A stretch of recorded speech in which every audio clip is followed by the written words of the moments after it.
Radio Hindustan.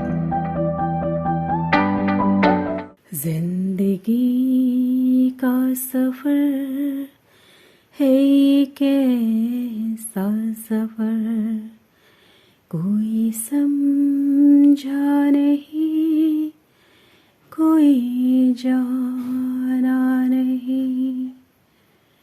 अंत जिसे हम जीवन का अंत कहते हैं, वही असल में शुरुआत कहलाती है। वो कहते हैं ना, मौत जिसको कह रहे वह जिंदगी का नाम है। ऐसे ही आज 6 अक्टूबर मेरे हस्बैंड का जन्मदिन है और हाल ही में उनकी डेथ हो गई 11 सितंबर को। उनकी डेथ के बाद आज बहुत दिनों बाद मेरा मन किया कि उस अंत पे मैं कुछ कहूँ। 1.5 साल से जूझ रहे थे वो अपनी बीमारी से और आखिरकार 11 सितंबर को ईश्वर को प्यारे हो गए। तो मेरे मन में ख्याल आया कि मैं भी हमेशा यही सोचती रही कि मैं हमेशा सोचती थी कि उनके जो भी वो हम सबके लिए करते हैं, मैं उसे एक कविता के रूप में लिखूंगी या उन्हें सराहूंगी, पर ऐसा हो ना पाया। और आज मुझे महसूस हुआ कि मैं और लोग, हम सभी तो एक जैसे हैं। क्यों हम किसी के अंत के बाद ही उसे सराहते हैं। उसी पर है ये 4 लाइनें।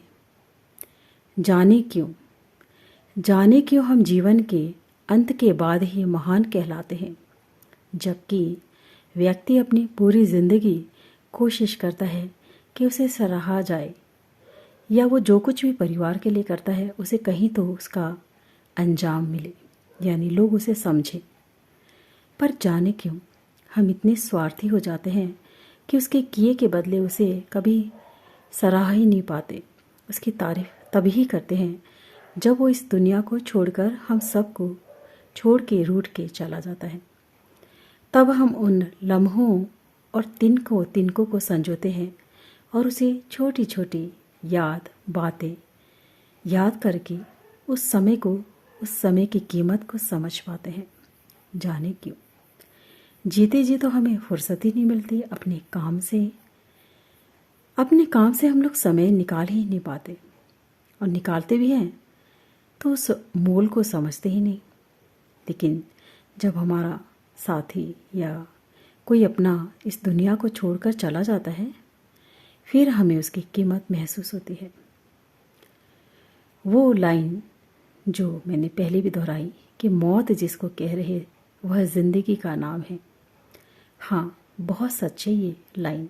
आखिर होता भी तो यही है कि मौत के बाद हमें जिंदगी जैसी लगती है। यानी सही मायने में यूँ कहें तो मौत के बाद ही तो हम उस व्यक्ति की तारीफ करते हैं, या फिर सही शब्दों में कहूँ तो बड़ाई।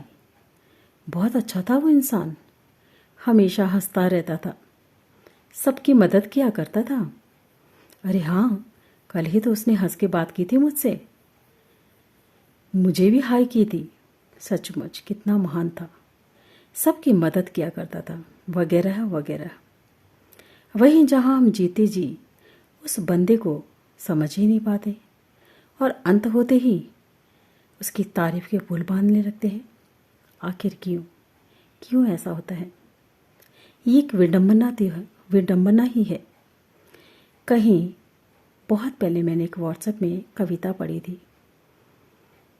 उसमें कुछ चंद लाइनें इसी तरह की थी जिसको मैंने अपनी तरफ से लिखा है।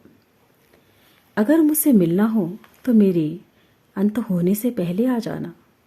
अगर मेरी तारीफ करनी हो तो जीते जी कर जाना, वरना अंत के बाद कौन सुन पाएगा। और अगर मेरे मरने के बाद आंसू बहाने हो तो मेरे दोस्त मेरे जीते जी गले लग जाना, वरना कल किसने देखा है, वरना कल किसने सुना है, वरना डैश डैश डैश। 6 अक्टूबर, जन्मदिन की बहुत बहुत मुबारकबाद।